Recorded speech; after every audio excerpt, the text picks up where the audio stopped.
Welcome to the stage, Big Kev, Kevin Mason, everybody! Kevin Mason!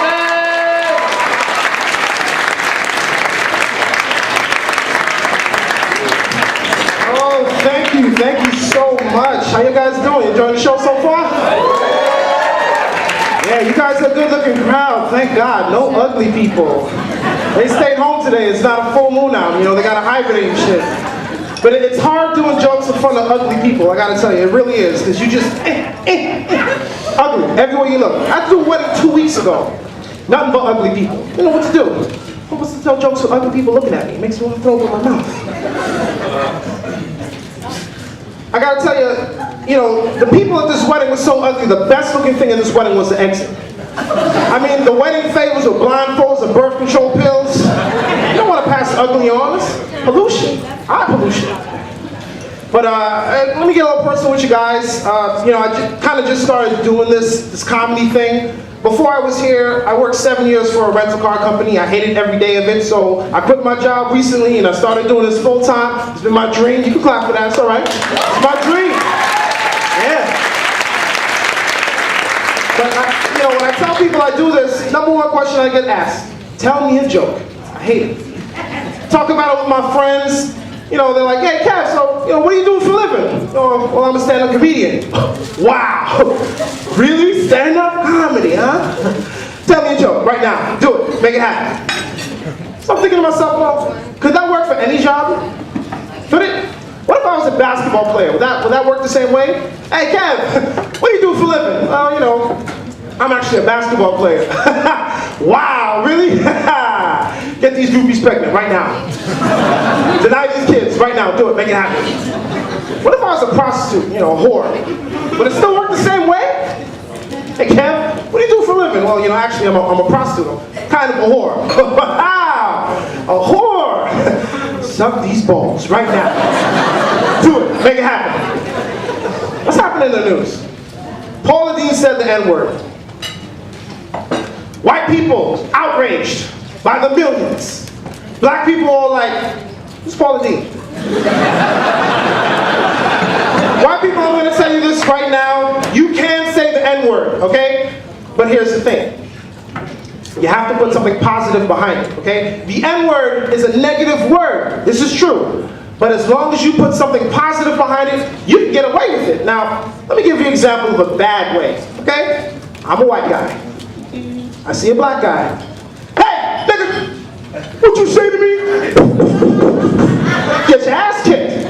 But now, you want to use it, you want to put positive behind it. So, I'm a white guy. Hey, nigga, what you say to me? You dropped $50.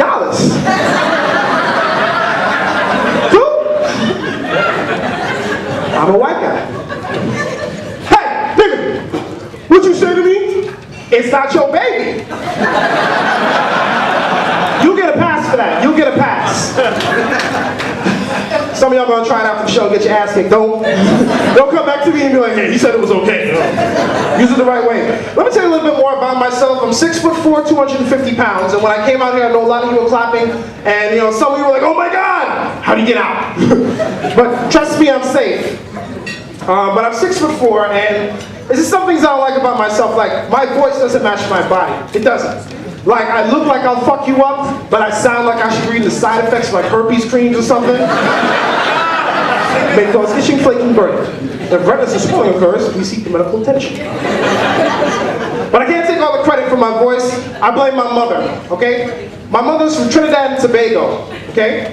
And when she first came to this country, people used to make fun of the way she spoke because of her accent. So when I was growing up, you know, we had to speak properly in my house. You couldn't use slang in my house, so she catch your attitude, seriously. I couldn't come in the house, yo, Mom, let me get some cereal. Excuse me? Yo, Mom, let me get some cereal. Damn! But what is this? And I knew, right when she hit that octave, I knew that I was about to get a beating. But it wasn't just going to be any beating. It was going to be an educational beating because I was going to get beaten syllables. You know what I'm talking about? You will use proper manners. I'm just glad she didn't stutter.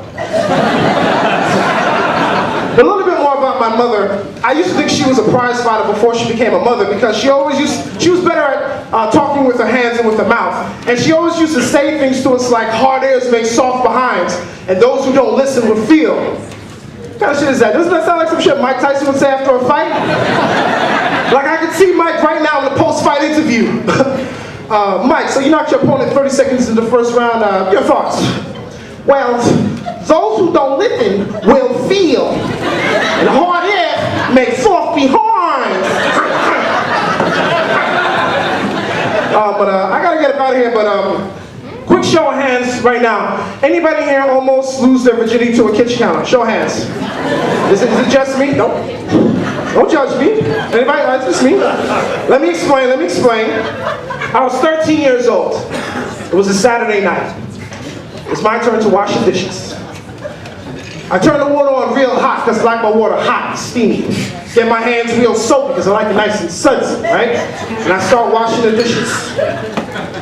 We got some big ass plates, so.